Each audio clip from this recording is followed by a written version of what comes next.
Before I start today, I have a confession to make. I hate Charles Dickens.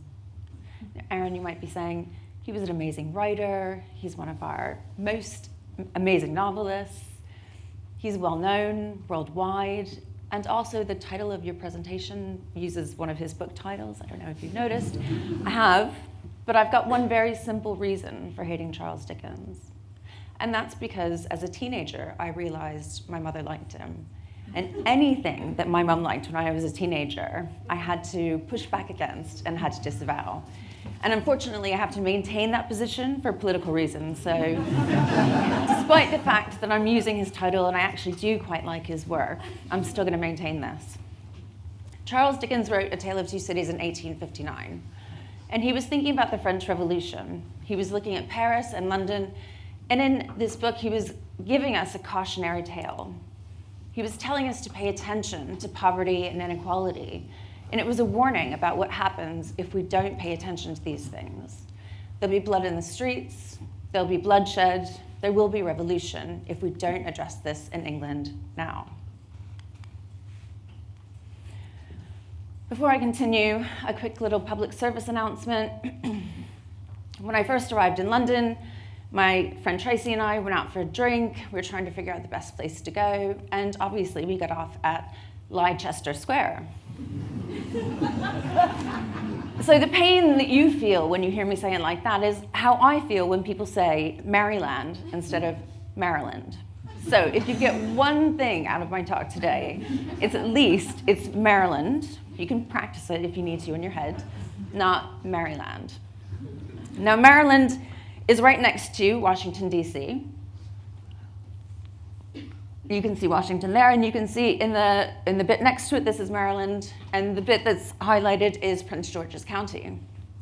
Now, in the 1990s, Washington, D.C. was the murder capital of America. It had one of the highest homicide rates in the whole of the country, and that started spilling out of Washington, D.C. into Maryland.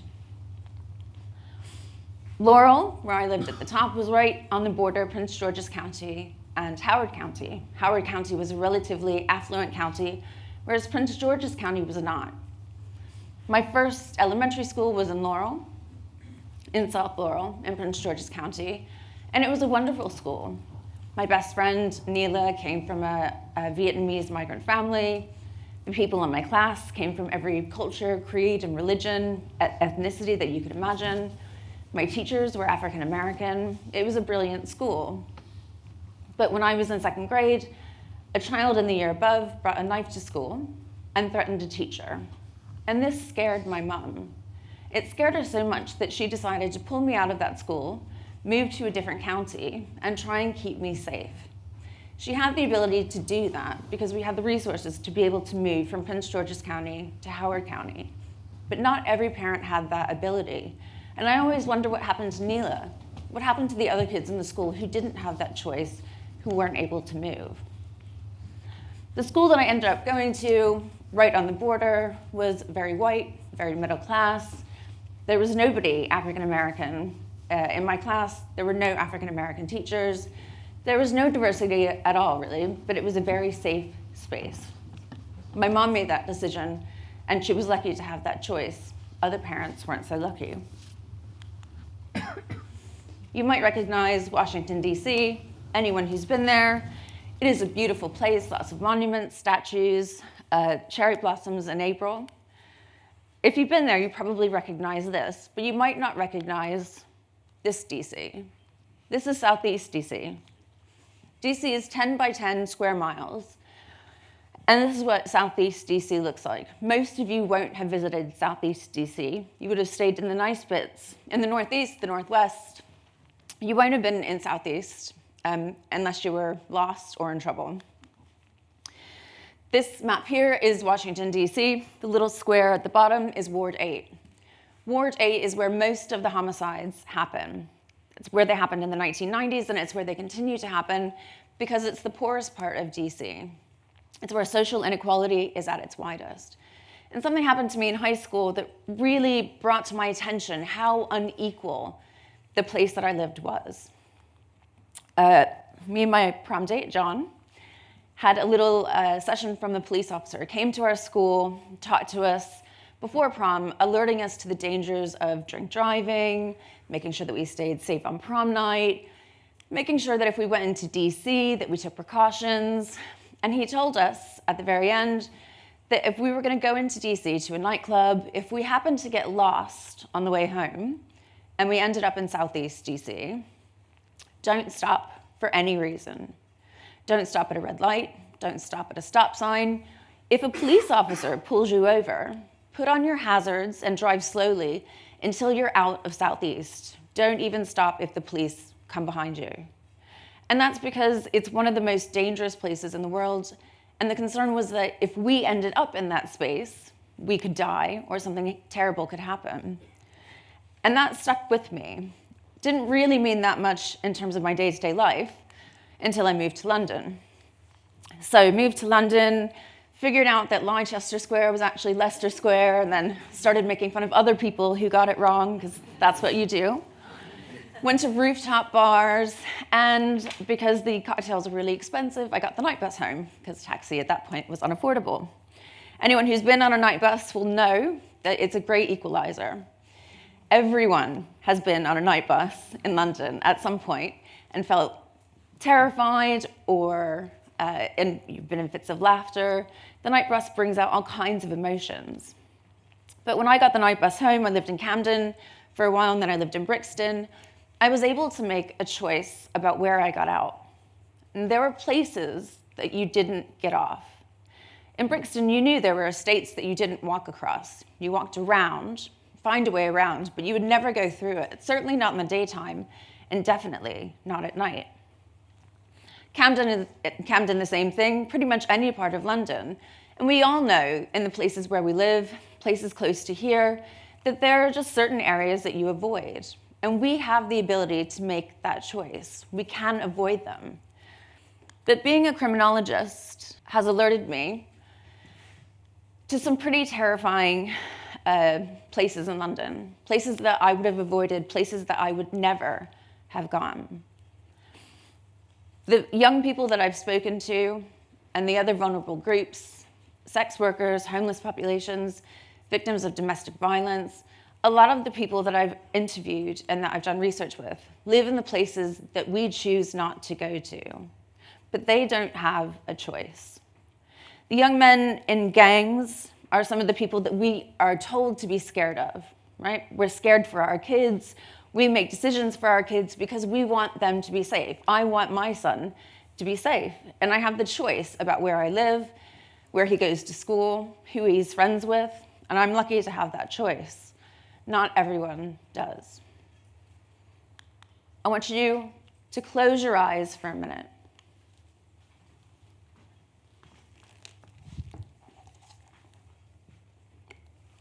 Imagine you're 11 years old. You're terrified of walking to school because you've seen other kids get beaten up, you've seen other kids being stabbed. You don't know what to do. You know that your mom can't protect you.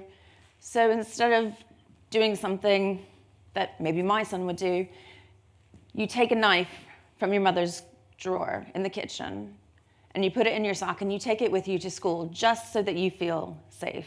Don't use it, no intention of using it, but at least you have something if something happens. You're 13 years old. You haven't eaten for 3 days.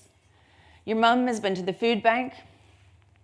She's tried to get as much food as she can for the family, but you've got younger brothers and sisters, and they've taken priority. You're already well known to the local shopkeeper for shoplifting food, so you can't do that. What's your option? Is stealing a mobile phone a good way to get money to eat? If not, how else are you going to be able to eat that day? You're 15 years old. You're walking home with your friend from school, and like many other days, you see another group of kids coming towards you, and your friend ends up in an altercation, and he ends up stabbed, and you watch him die in front of you on the street, bleeding to death. Open your eyes. This is the reality for many of the young people that I've interviewed, many of the young people that I've spoken to, the gang members that we're taught to be so afraid of. They're incredibly vulnerable. They're victims themselves, and they've witnessed horrific violence. This is my son. My son is scared of lots of things: sharks, spiders, brushing his teeth, apparently. But my son has never gone hungry. When he comes through the door and says, "I'm starving," it's a joke because he knows that we have plenty of food. Although I am slightly concerned about the amount that he's already eating, so he might be bankrupt by the time we get to the teenage years. But he's never wanted for anything. And anytime he said he's hungry, he's always had food to eat. And he's very lucky in that sense because lots of kids around London don't have that luxury. They aren't able to decide whether or not they eat. Their parents aren't able to feed them. They're not able to be the parents that they want to be. And this is a really tragic situation. There are lots of reasons why this is happening, but we can see in the last 10 years, violence has increased. There's more knife crime now than there has been in the last decade, and that's largely due to austerity. Youth services across the country have been decimated. Children's services have been cut.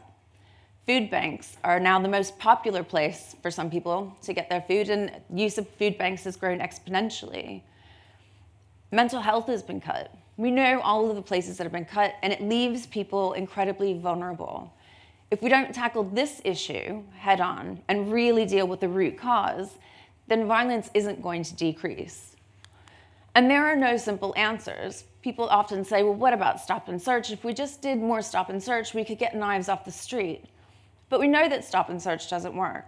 There's international research to tell us that, but actually the last government and the policing college have their own research that clearly says stop and search doesn't make any difference. It's not going to make us safer. What about more prisons? If we just put them in prison, or if there were harsher punishments, maybe that would make a difference. But we know that won't make a difference either. In America, we have the prison paradox, which is that we put more people in prison with the assumption that this will reduce violent crime, but that's not what's happened. It's actually increased in some places. So putting people in prison, particularly children, putting a 14-year-old in prison is not going to work. More police might help, and that's something certainly that would be, be great to have more police on the street, but they have to be the right kind of police. It has to be community policing. It has to be holistic and oriented towards the communities that need it most. So just adding 20,000 police is not going to make a difference. It has to be targeted, and it has to be done in the right way. I guess going back to Dickens, one of the things that I like most about his writing is that his writing made a difference. His writing allowed us to see the world, to see poverty, and that made a change. We saw the change of slum housing as a result of Charles Dickens' work. We saw the introduction of labor laws and protections. Children were no longer seen as being viable labor candidates, so we couldn't have children working, and that's a result of Charles Dickens' work.